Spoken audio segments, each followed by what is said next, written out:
Right, hi everybody. Very excited to be joined by Jenny Cotie Kangas, aka JCK, who is going to talk with me about recruiter enablement for a change. JCK, give us a quick introduction. Absolutely. Thanks, Adam, so much for having me here today. For everybody who's tuning in, my name is JCK, or Jenny Cotie Kangas.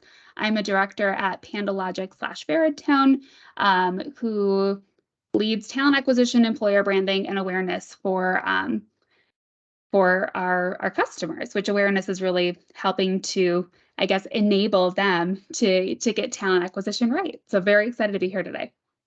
Yeah, absolutely. So I've enjoyed talking with you a couple of times about recruiter enablement over the last few weeks. And so really excited to have the opportunity to share some of that with a wider audience. First off, what is recruiter enablement to you? Oh, goodness. Great question. So there is a saying I'll often say, which is losers have goals, winners have systems. And I'll always ask, what are your systems for success? So my view of recruiter enablement is really, what are those systems for success? The how you do things, building out the how so that we can be repeatable, so we can go faster, we can go further, being able to glean, that continuous improvement mindset. I'm monologuing now, but really it's about the systems for success. That's what I kind of see them as. Yeah, no, absolutely. I mean, you talked about, can't remember the exact words you used, but effectively, the ability to make things repeatable. And one of the challenges that I see in talent acquisition is a lot of people in our world, they started in recruitment agencies where your desk is your own business and you're entrepreneurial and you go and do things your way. You are your own little company. And they've taken that into talent acquisition, but that doesn't scale because people explain the company in different ways and they go about doing things in different. So what about this kind of concept of like repeatability and scalability? What's your thoughts on that? Yeah, so I always say, you can't scale on a house of cards, right? So if I'm doing something one way, and somebody else is doing something another way, we don't have that repeatable process, which is a problem. But the other thing that it does is when we're trying to remove bias and barriers from the recruitment process, when we have different paths or different hows to how we're bringing people into the organization, that could always also be viewed as discriminatory, right? And so here in the States, we have the EEOC. Just was able to spend time with Keith Sonderling a couple weeks ago. He's our commissioner. He's great. But what the EEOC will say is that you have to have consistent, repeatable patterns for how you're bringing people into your organization, which to us in talent acquisition, we have to have consistency, right? Because if I'm treating one person one way and another person another way, I might not intend to be doing that way because we just don't have recruiters who are necessarily sometimes talking to each other. But that creates a different path to a candidate being able to enter my organization. And sometimes that path is harder for some than it is for others. And so it's really critical that we have the systems for scalability, not just because again, you can't scale on a house of cards, but B, if our goal, and I truly believe a lot of our goal is to remove those bias and barriers from the recruiting processes so we can create more level playing fields, we can't create more level playing fields by having one-offs of how we do things. We have to have those systems for repeatability. Yeah, absolutely. So give us some examples of what types of things we should be making more repeatable and scalable. I know that you've done quite a lot of work in this area, a number of different roles you've been in. So what are some of the tactical things we should be thinking about? Yeah, so I think first, am I teaching the how? Am I teaching the why?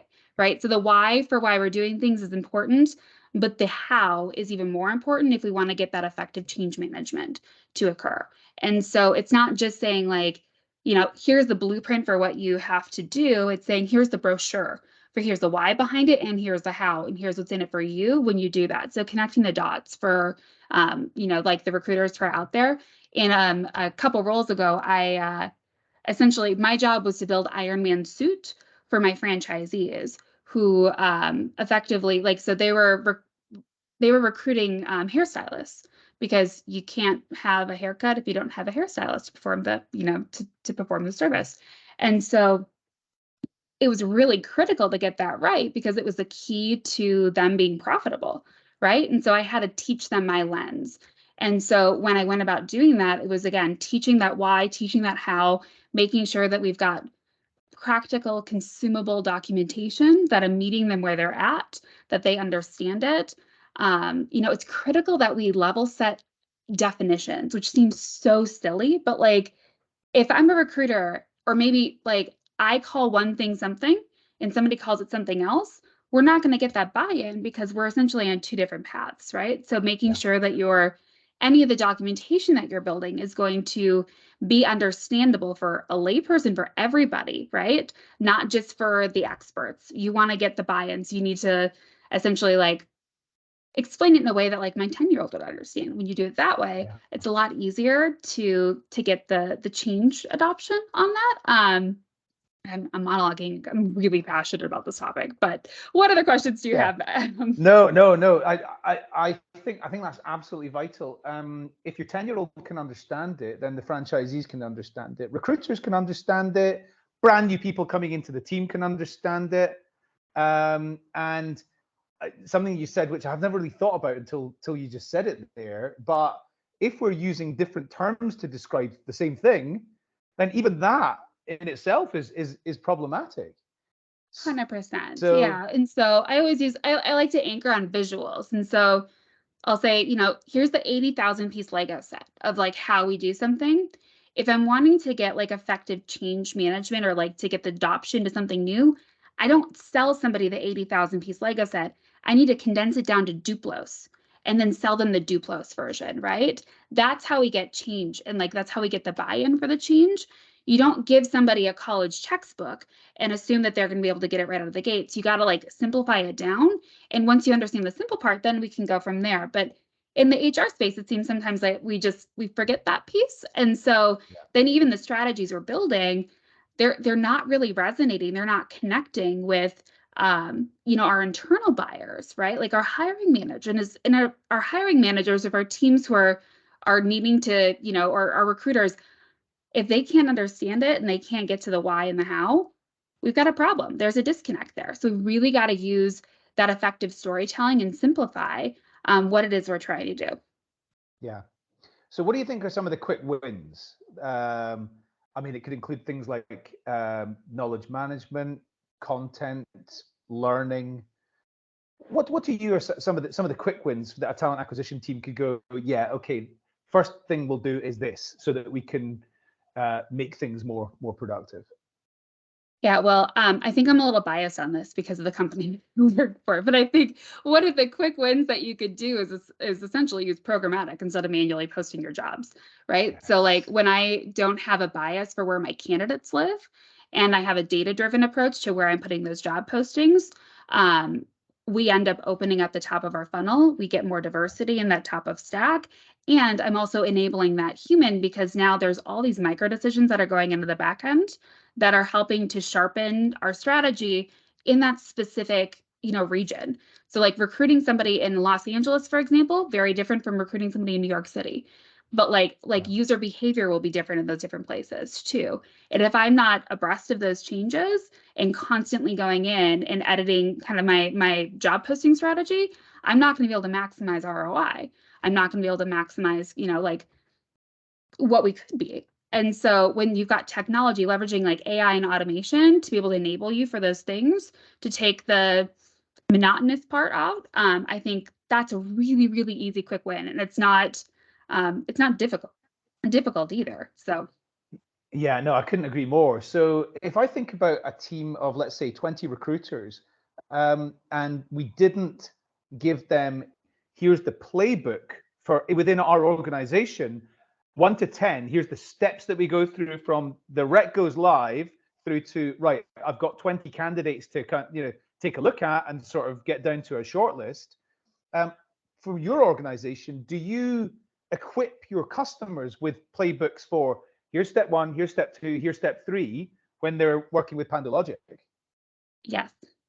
Right. Yes, we do. And so really trying to, again, our goal is to teach them how to fish and teach them how, like, meet and raise them. So if they don't understand, how to sharpen that strategy, how to set the strategy, we don't want to just tell them, oh, you're wrong. We want to come alongside of them and teach them how to do it too, because I think that having that data-driven approach to talent acquisition is a true unlock, and it's going to help them in so many ways, not just with, having diversity in their slate of candidates, but also in being able to storytell to leadership the need for more money, for example, right? Like if I just walk into a leader's office and I'm like, I need more money, they're going to be like, well, why?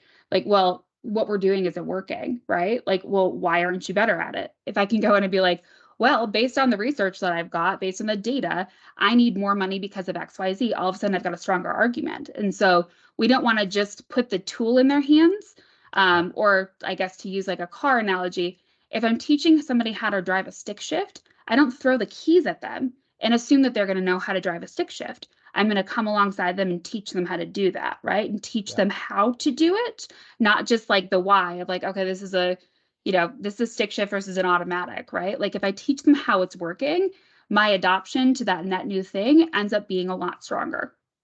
Yeah, could not agree. So listen, there's a lot we can talk about this. I know it's a subject you're really passionate about, as am I. But we'll probably come back to it and look forward to talking to you more about this subject over the coming weeks and months.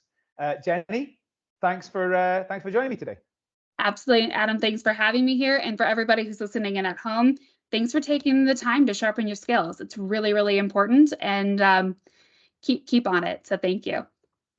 Great.